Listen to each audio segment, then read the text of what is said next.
Topik kita hari ini kita akan membicarakan salah satu persoalan dalam menyusun skripsi adalah bagaimana jika kita berubah pikiran dari pendekatan kuantitatif ke kualitatif atau dari pendekatan kualitatif ke kuantitatif. Baik itu karena diarahkan oleh dosen atau karena datanya berubah atau karena ya Anda punya feeling bahwa kalau kuan itu harus ngitung, kalau kual itu harus berpikir lebih mendalam misalnya, kemudian Anda berubah pikiran menjadi ke kualitatif. Atau sebaliknya, Anda lebih suka berhitung dengan SPSS daripada Anda melakukan analisis-analisis yang harus argumentatif dan teoretik. Nah, oleh karena itu maka di luar itu direkomendasikan oleh dosen, di luar itu skripsinya dirubah di tengah perjalanan bimbingan, itu di luar itu ya.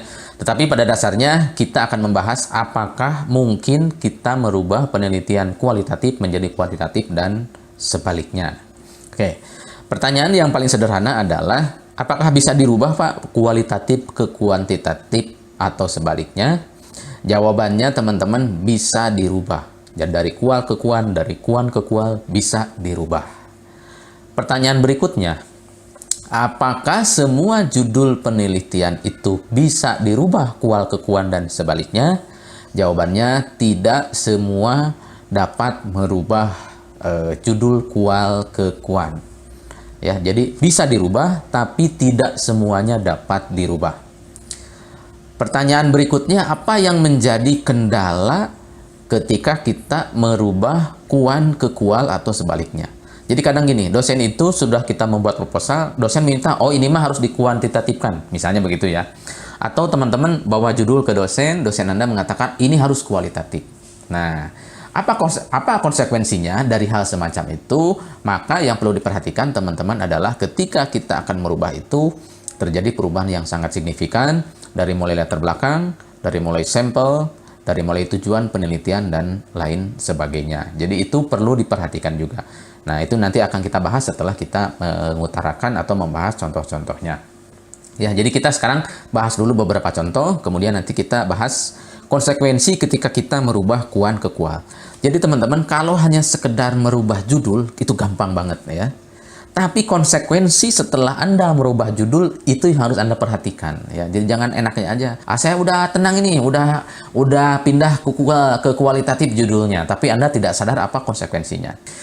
Mari perhatikan teman-teman, saya buat beberapa contoh saja yang sederhana, oke. Ya, kita ke contoh nomor pertama. Silakan teman-teman lihat di bawah ya. Ini contoh ya, manajemen berbasis X dalam meningkatkan kinerja karyawan. Ya. Berbasis X ini maksudnya ini inisial ya, berbasis apalah itu silahkan.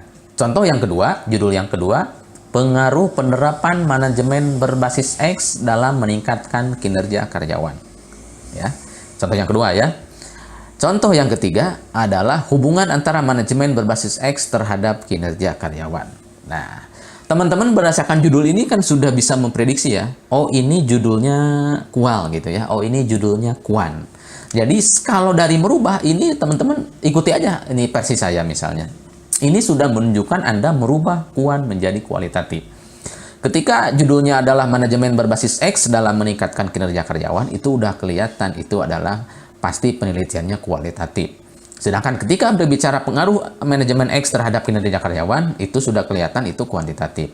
Demikian halnya ketika mengatakan hubungan antara penerapan manajemen berbasis X terhadap kinerja karyawan, itu pun sudah menunjukkan penelitian kuantitatif. Oke, kita bedah satu-satu. Yang pertama, teman-teman, ya, manajemen berbasis X dalam meningkatkan kinerja karyawan. Nah, ini kan Anda sudah pasti paham bahwa ini adalah judul kualitatif. Nah, tapi konsekuensinya apa? Gitu kan ya. Jadi gini teman-teman, sebelum teman-teman merubah judul dari kuan ke kual dan dari kual ke kuan ya, maka itu nanti akan merubah kepada komposisi permasalahan yang ada di lapangan. Dan itu sebetulnya permasalahan yang sangat serius ya. Karena Anda ketika sudah punya persoalan di lapangan, dikaji dengan kual, itu bisa saja berbeda masalahnya ketika akan dikaji dengan kuan. Jadi itu konsekuensinya. Jadi tidak hanya sembarangan kita merubah kual ke kuan ya, tetapi kita juga harus memperhatikan bahwa ketika dirubah kuan ke kual itu latar belakangnya berubah. Contoh yang pertama adalah manajemen berbasis X dalam meningkatkan kinerja karyawan. Ini dianggap sebagai contoh judul adalah penelitian kualitatif.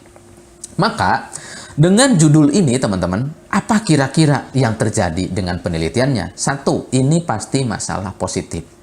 Artinya gini, perusahaan itu kinerja karyawannya bagus-bagus. Atau lembaga itu kinerja karyawannya bagus-bagus.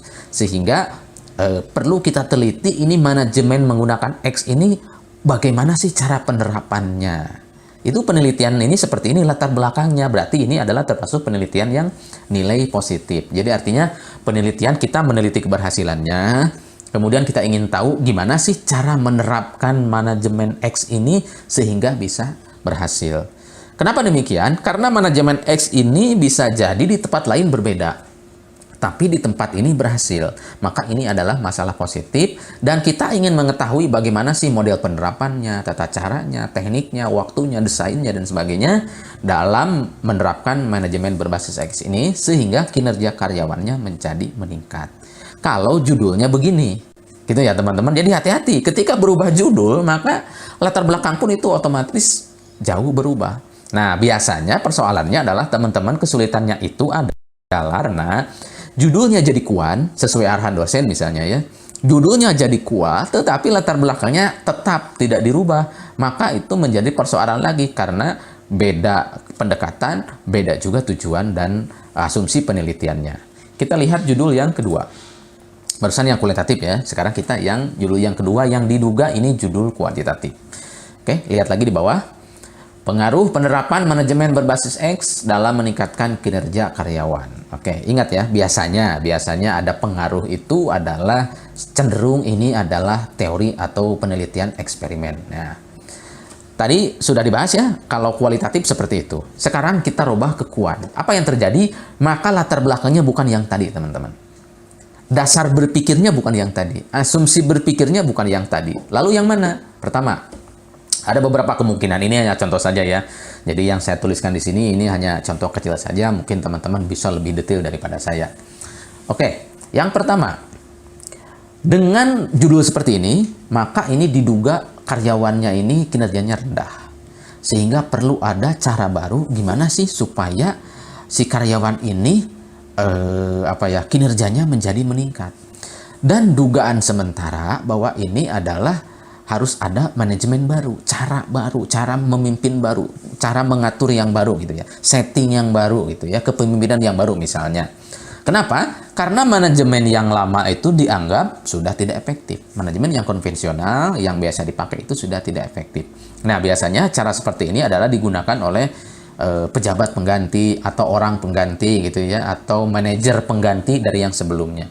Nah, ini dianggap yang lama itu nggak efektif. Sehingga ini harus ada cara baru. Apa cara barunya? Yaitu manajemen berbasis X. Dari mana mengetahui bahwa manajemen berbasis X ini harus diuji coba ya dalam eksperimen ini? Berdasarkan studi literatur, berdasarkan penelitian orang, berdasarkan pengalaman orang, berdasarkan hasil riset di tempat lain yang sejenis yang relevan. Maka jatuhlah pada pilihan bahwa sepertinya ini harus menggunakan metode manajemen berbasis X gitu ya. Nah, maka dicobalah manajemen berbasis X ini, siapa tahu ini berhasil dalam meningkatkan kinerja karyawan. Adapun eksperimennya bisa yang pakai kelas kontrol, bisa yang menggunakan timeline series atau menggunakan sistem pre dan po misalnya seperti itu ya, sebelum dan sesudah. Nah, kemudian apa yang dicari dengan penelitian ini? Kalau tadi yang kualitatif itu model seperti apa sih yang paling ideal manajemen ini dalam menentukan, dalam meningkatkan kinerja karyawan? Oh, ternyata caranya begini. Kita tinggal tiru, kita tinggal ikuti, jadilah hasil penelitian, direkomendasikan, oh begini cara meningkatkan kinerja karyawan dengan metode atau manajemen berbasis X. Nah, kalau yang ini adalah yang dicari adalah apakah ada pengaruh enggak ini manajemen berbasis X ini terhadap kinerja karyawan? Ya, sebelumnya bagaimana gitu ya. Sebulan sebelumnya itu diteliti. Ya, sebelum manajemen berbasis X ini diterapkan, ini diteliti gimana kinerjanya, gimana intensitasnya, gimana produktivitasnya, kesiangan atau enggak gitu ya, kecepatan kerjanya seperti apa gitu ya, dan sebagainya, loyalitasnya seperti apa. Nah, sebulan sebelumnya misalnya diteliti. Sekarang kita teliti lagi menggunakan manajemen berbasis X. Nah, apakah ada perubahan yang signifikan kalau kita menggunakan sistem timeline series ya? Kalau ada, berarti yes, ternyata manajemen berbasis X ini dapat berpengaruh terhadap kinerja karyawan. Berarti oke, manajemen ini bisa diterapkan dalam meningkatkan kinerja karyawan. Kalau menggunakan kita kuantitatifnya adalah jenis eksperimen. Oke, dari dua ini kan udah kelihatan teman-teman ya. Asumsinya, cara berpikirnya, tujuan penelitian dan latar belakangnya itu sudah berbeda dengan penelitian yang tadi yang awal ya, yang dengan pendekatan kualitatif. Oke, sekarang yang terakhir kita lihat lagi di bawah. Nah, sekarang kita coba ke korelasi, misalnya hubungan antara manajemen berbasis X terhadap kinerja karyawan. Nah, bagaimana asumsi berpikir dan latar belakangnya? Kalau judulnya seperti ini, teman-teman, maka latar belakang berpikirnya adalah bahwa diduga ada beberapa hal yang sangat berpengaruh terhadap kinerja karyawan. Mungkin bisa gaji, mungkin bisa tempat kerja, mungkin bisa kepemimpinan. Nah, salah satu yang diduga itu adalah manajemennya ini. Artinya, apakah manajemen ini sudah diketahui berpengaruh atau tidak?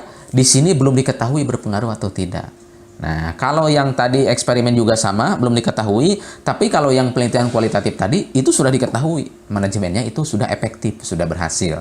Nah, kalau di kuan yang ini, yang korelasi, ini kita belum ketahuan ini berhasil atau tidak. Tapi diduga manajemen berbasis X ini ada pengaruhnya, gitu ya. Nah, kemudian untuk apa penelitiannya? Untuk mengetahui seberapa besar hubungan manajemen berbasis X terhadap kinerja. Kemudian manajemen X ini diduga berpengaruh terhadap kinerja. Ini kan apa ya? Penelitian korelasi. Kalau yang tadi yang awal itu udah diketahui, udah jelas efektif. Kalau yang ini kita ingin mengetahui.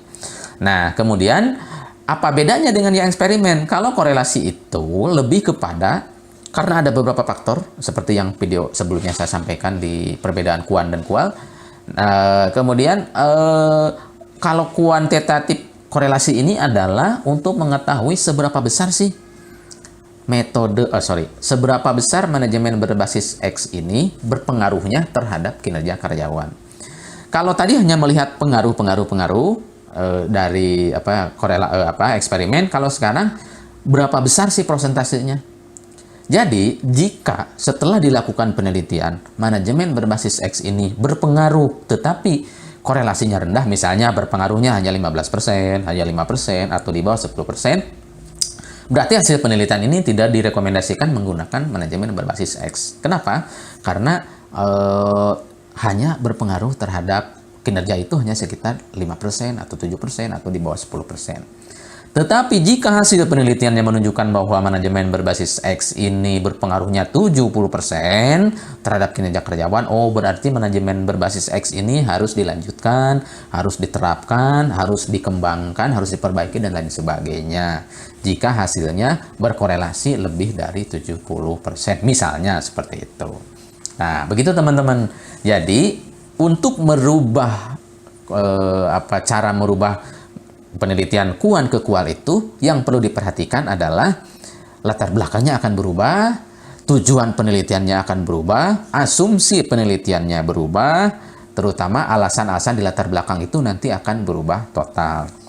Adapun konsekuensi yang lain teman-teman, ketika merubah kuan ke kual adalah dia akan merubah sumber datanya, akan berubah ya. Kemudian latar belakangnya itu lebih kepada angka-angka kuantitatif. Kemudian analisis data jelas berubah karena menggunakan data-data statistik melalui SPSS seperti itu.